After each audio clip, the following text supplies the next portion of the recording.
Welcome to Kitchen Safety with Jeremy. In this video, we're going to take you through all the tips you need to know to be safe in the kitchen.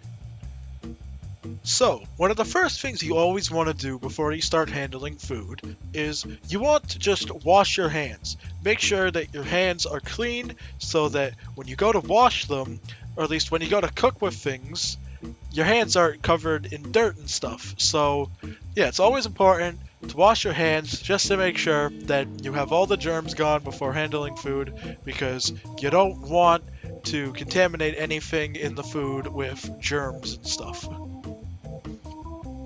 So, once you've completed the washing hands step, the next one that we're going to talk about is probably the most important one in all of food safety, and that is do not cross-contaminate things. So let's use this for example. Here we have a cutting board with a fine chicken on it right now, and what we don't want to do is take the chicken off of it and then put a vegetable on it, let's say, because then this could have raw chicken salmonella stuff on it, and we don't want that. So that's very bad. So what you want to do is you want to use a separate cutting board for vegetables than you use for meats, because that way you won't cross-contaminate and get salmonella and all that horrible stuff on vegetables. Cross-contamination is not the only thing you have to worry about in the kitchen. So one important thing that you need to know when you're about to prepare a meal or anything like that is you need to know the proper dress code for wearing anything at all in the kitchen. Like, for instance, you need to be wearing proper shoes that don't have like holes in them, like Crocs, so that in case something spills on your foot, it doesn't immediately go straight to your skin. You also need to have, if you have long sleeves, you need to roll up your sleeves like how I have. And if you have long hair, you need to tie it back with something. And if you have jewelry, you have to take it off, because you cannot wear jewelry while preparing food, because if that falls in the food, then that isn't very good now, is it? But yeah, so essentially, you have to know the proper dress code before you start cooking anything, just as a safety precaution for both the people who are about to eat the food and also you, the person preparing the food. Our next section is knife and oven safety. So, welcome to knife safety. So, let's start off with a pretty basic one. So, let's grab a knife out of this. Now, instantly, you could probably notice exactly what was wrong with that. I had the knife stored in, well, I guess it could also be a cupboard, but I had the knife just casually chilling in a drawer. And that is one of the first things. Do not do that. Always have a special place for knives to go. Do not just leave them loosely hanging about in like a drawer or like a cupboard like that. So, yeah. So now that we have our knife, we also now gotta know another couple of things. So, for instance, if you drop the knife, for example, just like this, don't attempt to catch it. What you want to do is, if you drop the knife, don't try to catch it, because if you try to catch it, you might end up cutting yourself, and that is not good. So, when you are if you ever accidentally drop a knife, do not attempt to catch it, because you don't want to cut yourself. What you should do is instead back away from it, so that it doesn't fall on your foot instead. So, another thing that you should also do whenever you're doing anything with knives, keep it out of the reach of children, because you do not want a children grabbing a knife and playing with it like it's a toy, because knives are not toys, in case you haven't figured that out yet. But yeah, and another thing that you also want to do, keep knives sharp. If you do not do this, then they will become dull, and then thus you'll have to push harder to make them cut things. And if you have to do that, then bad stuff can happen, because you might accidentally cut yourself. So yeah, keep your knives sharpened, or at least buy replacement ones when they start to get bad. So yeah, this has been knife safety. Welcome to oven safety.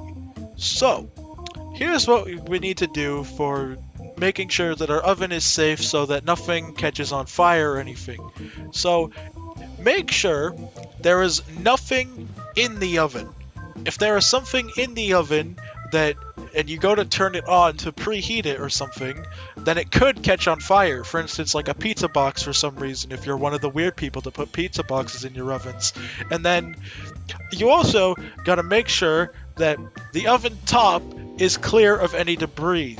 Now, right now ours are pretty clean because we clean them frequently, but for that, you always want to get like a wipe or something, and you want to wipe it down just to make sure that there's nothing on it right before you start cooking anything.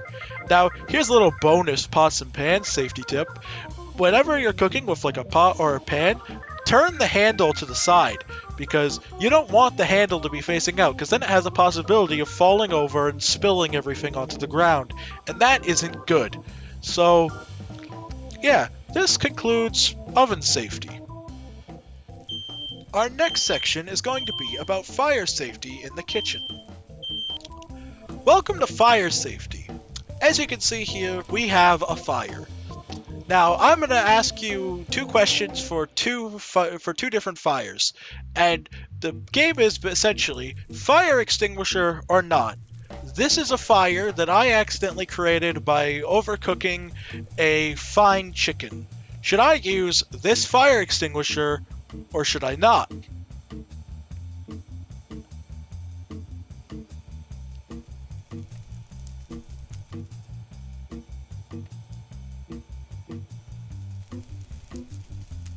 If you guessed fire extinguisher, you are correct.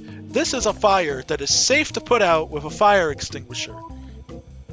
So, I've got a bit of a different challenge for you this time. This fire was caused by me accidentally making the grease in my pan too hot. So, what should I use on this? A fire extinguisher or not?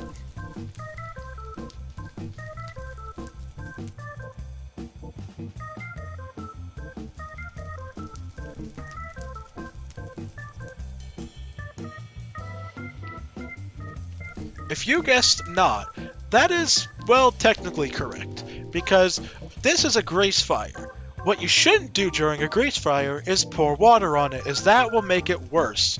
But you can technically use a fire extinguisher on it. However, if you do, the pressure coming from the fire extinguisher will spray the grease everywhere and could potentially make the fire worse.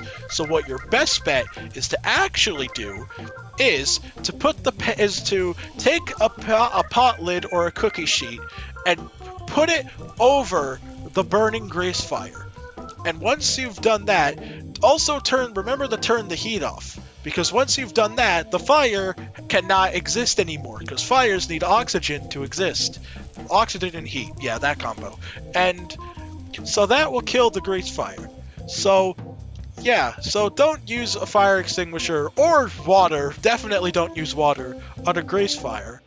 But yeah, this has been fire safety in the kitchen. Well, that's going to conclude this safety instructional video on how to be safe in the kitchen. So, yeah, thank you for watching, and, what have you done? Okay, well that answers all the questions now, doesn't it?